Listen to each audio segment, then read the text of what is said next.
அதெல்லாம் ஒண்ணும் இல்ல. நான் ரேவதி, என்ன அண்ணே? அங்க பாரு தங்கராஜ் அண்ணன் என்ன பண்றாருன்னு.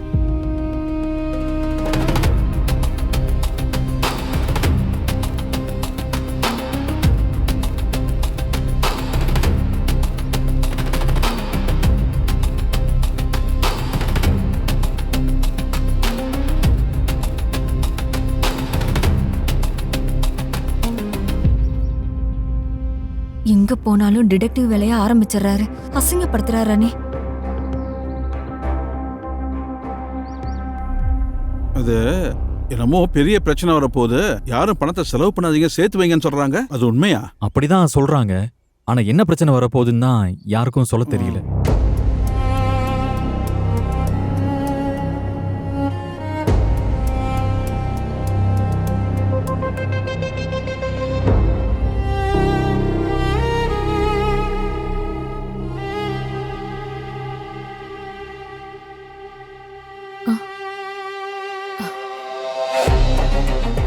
ஏமா அறிவுமதி, என்ன பண்ணிட்டு இருக்க?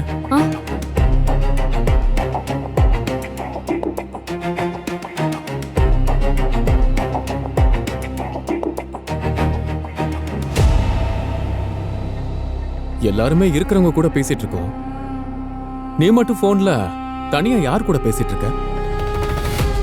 அது ஃப்ரெண்டு கூட சாட் பண்ணிட்டு இருந்தேன். யார் அது? ஸ்பெஷல் ஃப்ரெண்டா? இல்ல.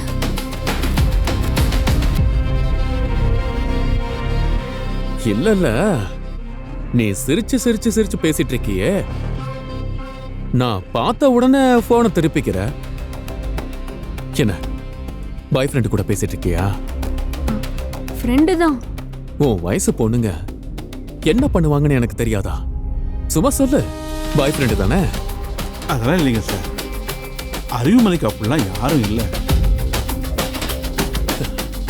ராமூர்த்தி, நாம அப்படி நினைச்சிட்டு இருக்கோம், ஆனா இந்த காலத்து பொண்ணுங்களை நம்பவே முடியாது.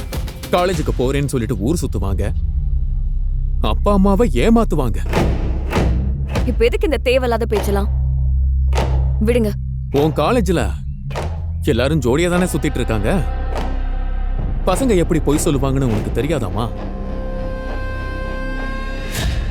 நீ சொல்லுமா, பாய் ஃப்ரெண்டு கூட தானே பேசிட்டு இருந்த? எனக்கு பாய் ஃப்ரெண்ட் எல்லாம் கிடையாது. கூட படிக்கிற பையன்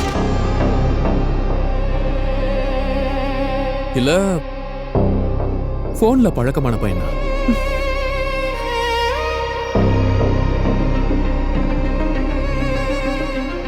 அதான் ஃப்ரெண்டுன்னு சொல்லுதுல்ல, விடுங்களேன். இவரு லவ் மேரேஜ் பண்ணவர் தான், அதனால லவ்க்கு எப்பவுமே ஃபுல் சப்போர்ட் பண்ணுவார். என் பொண்ணுக்கு அந்த மாதிரி பாய் ஃப்ரெண்ட்லாம் யாரும் கிடையாது. அவகிட்ட நாங்க சொல்லி வச்சிருக்கோம். அவளும் அதெல்லாம் புரிஞ்சுக்கிற பொண்ணுதான். அநியாயத்துக்கு நம்பிக்கை வச்சிருக்கீங்க. போன கொடு. எதுக்கு? நீ போன கொடு. எதுக்கு இப்ப போனை நீங்க கேக்குறீங்க? யார்கிட்ட பேசினான்னு பார்க்க வேணாமா? அது உங்களுக்கு எதுக்கு? நீ பேசாம இரு மதி. ஃப்ரெண்டு கிட்ட தானமா பேசினா, அதை காட்டுறதுல என்ன இருக்கு? ஏங்க, ஃப்ரெண்டு கிட்ட 1000 விஷயம் பேசுவா, அதெல்லாம் காட்ட முடியுமா நம்ம கிட்ட? ரேவதி, உனக்கு எதுவுமே தெரியாது. ஃப்ரெண்டு கிட்ட பேசும்போது முகம் எப்படி மாறும், லவ்வர் கிட்ட பேசும்போது முகம் எப்படி மாறும்னு எனக்கு நல்லா தெரியும். நான் அடிச்சு சொல்றேன், இவ லவ்வர் கிட்ட தான் பேசினா. ராமூர்த்தி, உங்க பொண்ணு சரியில்லையே. சார், நீங்க நினைக்கிற மாதிரிலாம் எதுவும் இருக்காது. நீங்க உலக நடப்பை பத்தி பேசிட்டு இருக்கும்போது நான் உங்க பொண்ணை தான் கவனிச்சிட்டு இருந்தேன். சிரிச்சு சிரிச்சு பல்ல காட்டி சிரிச்சு யார்கிட்டயோ பேசிட்டு இருந்தா. இங்க பாருமா, உங்க அக்கா பல புரட்சிகள் பண்ணதுனால உங்க அப்பாவுக்கு நெஞ்சு வலி வந்தது. அவரை பத்திரமா பாத்துக்கணும்னு டாக்டர் சொல்லியிருக்காங்க. நீ அடுத்து அவருக்கு ஒரு நெஞ்சு வலியை வர வச்சிடாத. நான் எந்த தப்பும் பண்ணல. அப்படியா? உன் வயசு பொண்ணுங்களுக்கு எதுவுமே தப்பா தெரியாது, எங்களுக்கு தான் பக்கு பக்குன்னு இருக்கும். படிச்சோமா, அப்பா அம்மா பேச்ச கேட்டு நடந்துக்கிட்டோமான்னு இருக்கணும். உன் படிப்பு முடிஞ்ச உடனே நம்ம ஆளுங்கெல்லாம் ஒரு பையனா பார்த்து அவங்க உனக்கு கல்யாணம் பண்ணி வைப்பாங்க.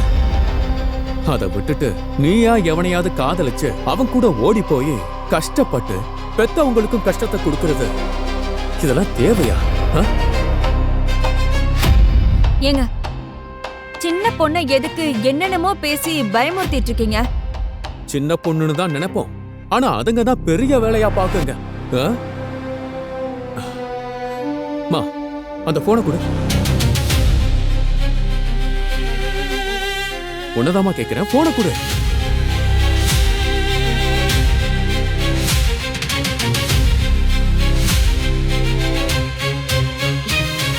உட்காரு மதி. மதி மதி மதி வேண்டாம் மதி, சொன்ன கேளுமா. அவ யார்கிட்டயோ பேசிட்டு இருக்கா, நீங்க எதுக்கு போன கேக்குறீங்க?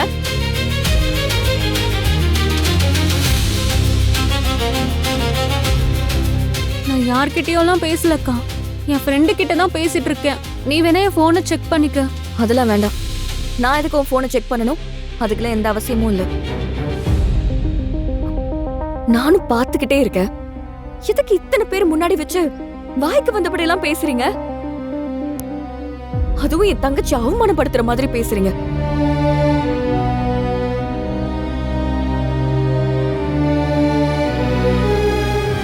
மதி, நீங்க சும்மா இருங்க. அறிவு போனை எட்டி பார்த்தது இவர் தப்பு, யார்கிட்ட பேசுறேன்னு கேட்டதும் தப்பு.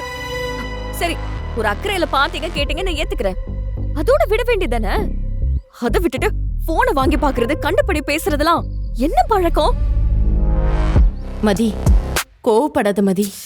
மா, உங்க பொண்ண ஒருத்தர் சம்மந்தம் இல்லாம கேள்வி கேட்டுட்டு இருக்காரு, பாத்துட்டு சும்மா இருக்க சொல்றீங்க? எங்க பொண்ணை பாத்துக்கிறதுக்கு நாங்க இருக்கோம்னு தைரியமா சொல்ல வேண்டியதானே?